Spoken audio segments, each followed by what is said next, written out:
안녕하세요. 김윤갑의 경제부동산입니다. 더 좋은 방송을 하도록 구독, 좋아요, 댓글 알림 부탁드립니다. 대공황 터진다. IMF 비상선언.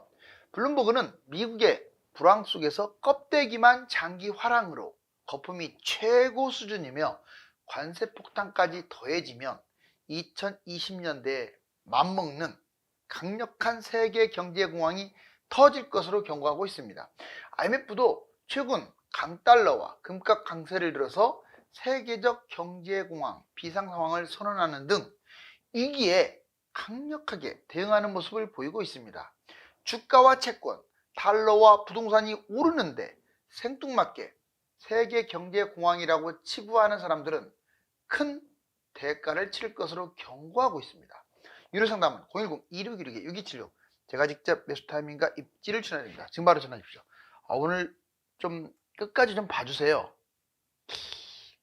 지금 어차피 한 번은 터져요. 이것도 사이클이 있거든요. 세계 경제 위기 사이클이 있는데 지금 터질 때가 됐습니다. 반드시 터집니다. 100%. 다만 언제냐? 이게 터져버리면 여러분들이 그동안에 왜 나는 가난할까? 왜 나는 이렇게 힘들까? 나는 왜 이렇게 먹고 사는데도 정신이 없을까? 100세 시대에 뭐 하고 살아야 하느냐? 뭐 돈이 돈을 번다고 하지만 다 거짓말이에요. 자, 돈이 적어도요, 이런 기회가 한번 오게 되면 여러분들이 정말 금동아줄을 잡을 수가 있어요. 보시면 12시에 이제 가까워지네요. 뭔가 크게 큰일이 터질 직전입니다. 이거 진짜 중요하죠. 제가 한 말을 들으면 모두 다 정말 세계적 석학 또는 기관들이 분석한 걸 바탕으로 하는 거예요. 대공황이 터진다. 아주 심각하다. 블룸버그 경고, 주식시장이 대공황 직전하고 비슷하다. 그 세 가지. 장기 화랑, 미국을 지금 염두하고 하는 말이에요. 거품 최대, 관세 폭탄. 자, 주식, 자, PBR, 닷컴 버블 이전하고 비슷해요. 자산 대비 역대 최고치입니다. 지금 미국은 미쳤어요. 지금 생산성 없는 나라가 미친 수준으로 올라가고 있습니다. 모든 게 다 뛰고 있어요. 더군다나 무한 양적 완화로 달러를 미친 듯이 뽑아냈는데 달러가 제일 강세다. 그러니 걔를 못 믿으니까 금값이 매일매일 치솟는 거예요. 기업이 허구적 이익, 이게 중요해요. 진짜 실익이 아니라 몇 개 회사 빼고 금융 빼버리면 정말로 허구적 이익으로 쌓아놓은, 모래 위에 쌓은 바벨탑이에요. 그 거품, 닷컴 버블 공황 때하고 흡사하다. 와, 선진국 주식, 이제 미국을 제외한 선진국 주식은요, 미국 주식 대비 처음에는 따라가는 듯 하더니 계속적으로 지금 약세해 보이고 있습니다. 미국만 나홀로 경제 성장 예측도 그렇고 현실도 그렇고 미국만 나홀로 강세예요. 이제 돈들이 미국으로만 몰려요. 은행에 저금하려고 하니 애게 이러는 거야 다들. 그러다가 다른 나라에 넣자니 다 불안해. 그러니까 자꾸 쏠리는 거예요. 폭탄 돌리기 하는 거죠. 지금 뭐 미국이 망하면 이제 망하면 같이 망하는 거지 뭐 이런 심보예요. 거품 최대, 하이힐드 스프레드라고 있습니다. 17년 최저. 이렇게 되면 대출이 이제 서서히 증가하고 거품이 결국 붕괴하는, 막말로 가볍게만 본다면 2007년 8년에 미국발 금융위기도 이거에 해당되죠. 달러, 채권, 주가, 부동산. 자, 미국의 거품은 4개가 있어요. 달러, 채권, 주가, 부동산. 이만큼 뛸 내용들이 아닌데 너무 뛰었어. 미국이 신고가 지금 행진 중인데 해외 뭉칫돈들이요, 자, 예금을 하거나 해외 다른 나라에 투자하기보다 미국에 지나치게 과잉 집중하고 있다는 거죠. 우리나라 사람들도 지금 미국에 엄청나게 투자하고 있습니다. 지금 폭탄 돌리기 하고 있어요. 이거 지금 계속 경고하고 있잖아요. 관세 폭탄, 더군다나 이제 트럼프가 됨으로써 또 리스크가 생겼어요. 트럼프 대통령 관세 폭탄 1930년대 대공황 때와 너무나 닮았대요. 왜?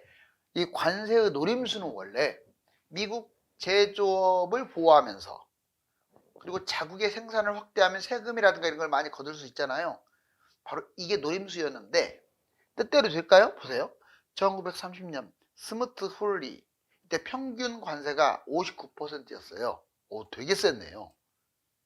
자, 이렇게 당한 미국이 이렇게 때렸다 이 말이에요.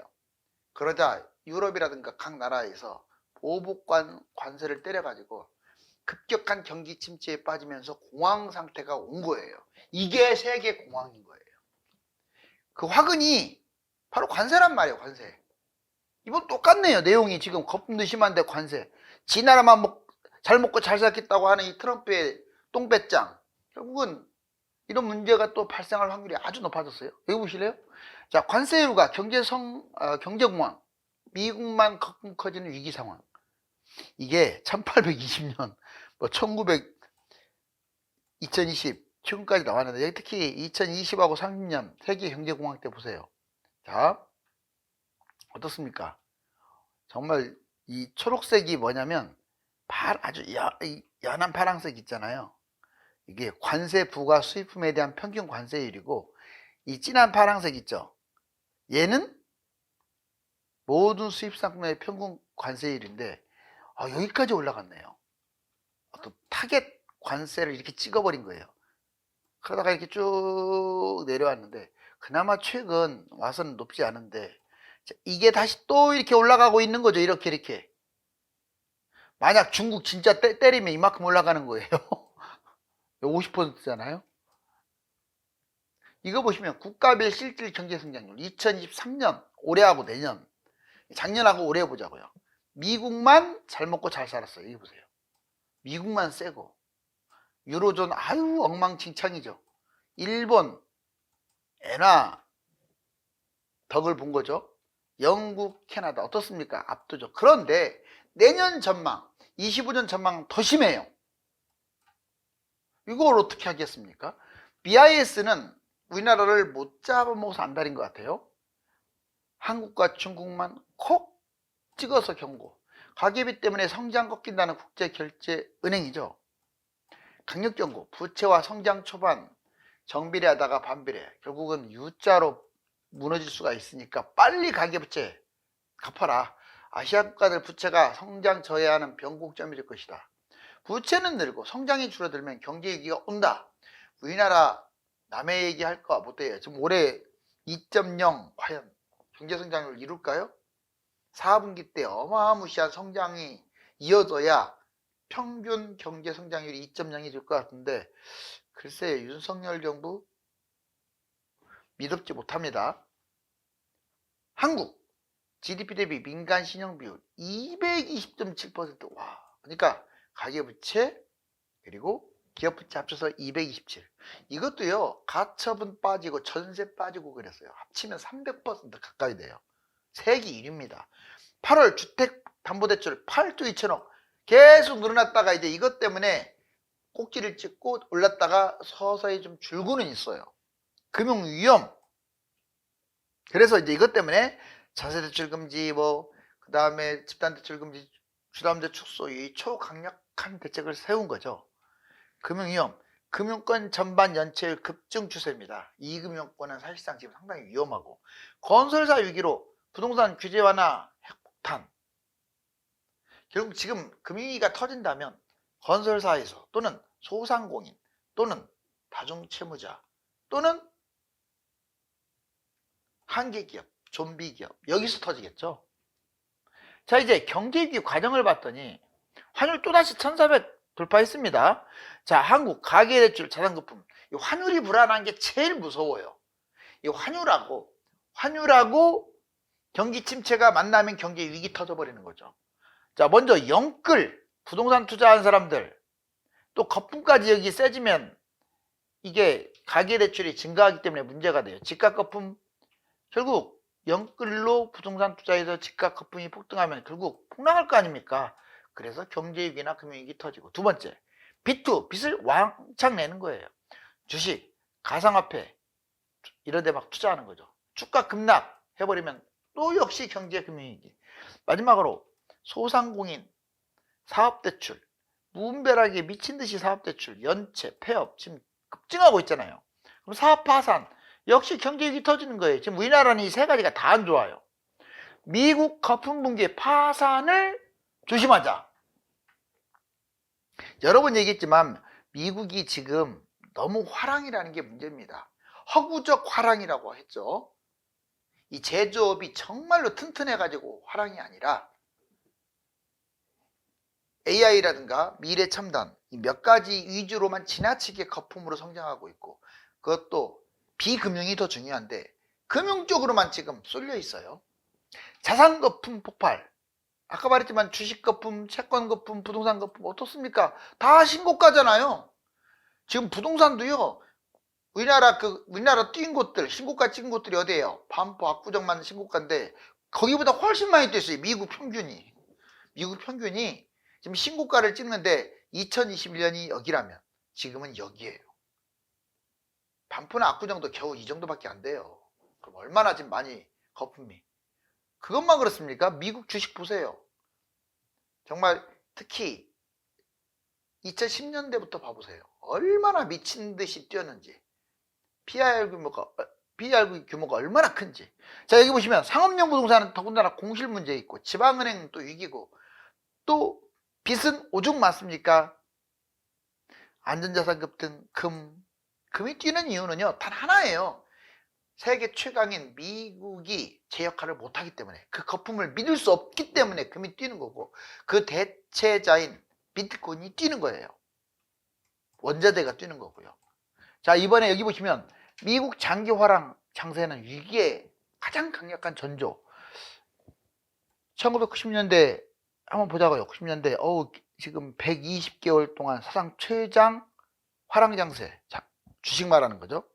최근 112개월 역대 2위네요. 거의 닮았네요. 주가 상승률 417%, 332%, 역대 2위 3위. 주가 상승 기간 113개월, 114개월. 자, 성장주 역시 나스닥 닷컴주. 이때는 자, 성장주 중심으로 여러분들 지금 AI 쪽 그쪽이 많이 뜨고 있죠. 대외정책, 공세적 대외정책. 지금 이때도 아프가니스탄, 이라크 침공해가지고 이때 문제가 됐었는데 지금도 보세요. 중동, 중국, 또 러시아, 정말로 이런 문제가 있고, 재정수지, 재정 적자가 엄청났습니다. 이때도 미국이 감세와 국방비 지출 확대. 자, 지금 최근도 재정 적자 해가지고 연말만 되면 망하네 어쩌네 막 그러잖아요. 너무나 닮지 않았어요. 90년대하고 최근하고. 자, 이 경우는 100% 경제 위기가 터져요. 어느 경우? 장단기 금리 역전이 되면 바로 터지는 게 아니라 1년에서 2년 지난 다음에 금리 인상 후 인하. 시암의 법칙. 원래 코로나 때 한번 이런 문제가 생겼었는데 이제 코로나 이후에 또 한 번 역전됐죠. 금리 역전 10년물과 2년물이 역전돼 버렸어요. 역전 후 경제 위기는 10개월 또는 22개월, 뭐 길게는 2년까지도 가죠. 사례 1, 2차 5일 중남미 닷컴 버블, 미국발 금융위기, 이 사례예요. 100%예요. 금리 인상 후 인하. 지금 5%까지 올라갔다 내렸는데 여기 보면 그때 경제위기가 터져요. 항상 내려갈 때 긴축 발작이 터져버리는 거거든요. 과거보다 기준금리 내려가면서 경제위기. 사례 1, 2차 5일 중남미 닷컴 미국발. 샤메 법칙이라고 해서 최근 법칙. 최근 3개월 실업률 평균값이 1년 최저치보다 0.5% 높으면 경기 침체라고 하는데 이게 10번 중에서 9번 90%. 결론적으로는 이 세 가지가 지금 딱 다 모였어요. 다 모였어. 이거 모이면 터지는데 이거 볼까요? 자, 보세요. 정말로 77년부터 2000 최근까지 정말 여기 지금 이게 0입니다. 이 밑으로 내려가면서 이제 경기 침체 10년물하고 2년물이 부딪혔을 때예요. 지금 여기에는 안 나왔는데 다시 또 올라갔다가 2023, 4년 때 역전됐었죠. 그러면 이제 대략 26년 정도 경제위기가 터질 수도 있다는 거죠. 이 세부적인 내용이 나와요. 73년 역전 10개월 뒤 1차 5일 쇼크, 78년 역전 16개월 뒤 2차 5일 쇼크. 여기 회색으로 쭉 써진 거 있죠. 회색으로. 이게 경제위기 때거든요. 1970년 이후 장단기 금리 역전 총 6번 100% 금융위기. 평균 15개월 내외에 역전된 다음에 15개월 내외 때 터졌다. 자, 이번에 미국 기준금리 상승. 이게 미국의 기준금리 상승. 한 다음에 인상 후 인하할 때 터져요. 근데 더 재밌는 것은 인하가 점점 내려가면서 터져요. 보세요. 이때 86년만 해도 20%였네요. 그러다가 이게 내려갈 때 뭐가 터지냐? 오일 쇼크. 그 다음에 또 이제 올라갔다가 또 내려가려고 하니까 1992년 유럽발 10%. 점점 반절 가까이 줄어들고 있어요. 그 다음에 또 2002년에 이렇게 올랐다가 내려가고 있잖아요. 닷컴 버블 7.5 점점 내려가네요. 2008년 미국 위기 역시 이만큼 떨어졌다가 올랐다가 이제 또 내려가려고 하니까 터진 거예요. 그 2022년 자 지금 2.5만 대도 터지는데 왜? 금리가 0포인트까지 왔었잖아요. 이게 0이잖아요. 0. 근처까지 왔었어요. 미국도. 그게 2.5만 대도 터지는데 이게 문제가 5%까지 5.5까지 올라갔다가 이제 지금 아직도 이제 5포인트. 그러면 상당히 위험한 거예요. 2.5가 2.0으로 갈 때 터지는 건데 이건 뭐 5까지 올라갔다가 전혀 내려가면서 터지는데 오히려 올라갔다 터진 거기 때문에 더 위험한 거죠. 여기 보시면 실질적으로 이때 돈을 많이 벌어요. 보니까 코스피 1138이 280 거의 4배 벌었네요. IMF 때. 닷컴 버블 때도 1059 거의 뭐 400 더블 이상 벌었고 미국발 금융위 2064가 900대 더블 이상 벌었고 그리고 이번에 이 동그라미 친 게 코로나 때예요. 오 정말 많이 빠졌네요. 그 다음에 지나서 이제 지금 우리나라가 3,000대까지 갔다 한 2,000 얼마잖아요. 만약 금융위기 터지면 1,000까지 빠질 거예요. 1,200이나. 그러면 3배 뛸 수 있죠. 항상 무너진 다음에 회복한다는 조건하에. 여기 원달러 환율도요. 97년에 거의 2,000 가까이 갔어요. 1,900 IMF 때. 그리고 미국발 금융위기 때 1,580, 1,600 근처까지 갔습니다.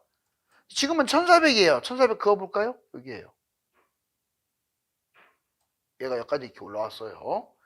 상당히 높네요. 지금도. 만약 경제위기 터지면 둘 중에 하나입니다. 제가 보기에는 2,000에서 여기 1,580 사이, 이 사이가 될 가능성이 커요. 이 네모 박스. 여기까지 올라간다 이 말이에요. 부동산 투자 분석과 방법. 지금 2021년 이후에 정말 예전에 노무현 때 PIR 지수는 저리 가라예요.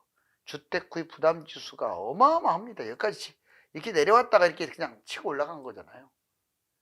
이렇게 되면 잘못했다가는 정말로 부동산 침몰이 올 수도 있어요. 자, 여러분들 대공황이 터지기를 바라지는 않아요. 우리나라는 아직도 가야 할 길이 멉니다. 그런데 크게 두 가지 요인. 미국, 중국, 그 다음에 우리나라 요인은 크진 않지만 따라가겠죠. 일단 미국, 중국이 터지면 다 터집니다. 다 터져요. 직간접적으로. 자, 이제 정말 시간이 촉박합니다. 째깍째깍 소리가 들리네요. 경제공황이 당장 닥치지 않더라도 여러 지표상 수년 내에 한 번은 발생할 확률도 높습니다. 세계 경제 위기 사이클만 보아도 알 수가 있죠. 감사합니다.